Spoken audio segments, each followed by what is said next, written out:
High, আমি Susmita. Daily ব্লগের চ্যালেঞ্জে আজকে আমার ডে 10।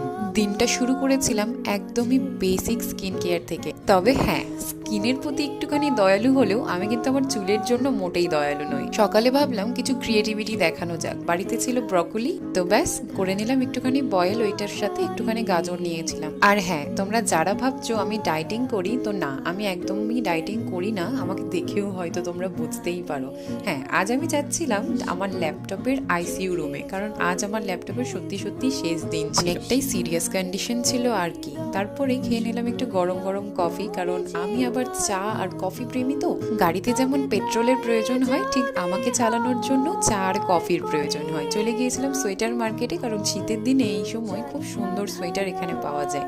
দুপুরে খাওয়ার ডান, বিকেলে মনটা ভালো ছিল না, বোন বলল আজ আমি সিঙ্গারা নিয়ে আসছি। ব্যাস এমনিতেই মন খুশি। দিনটা শেষ করেছিলাম গাজরের হালুয়া বানিয়ে। টাটা, দেখা হচ্ছে নেক্সট ব্লগে।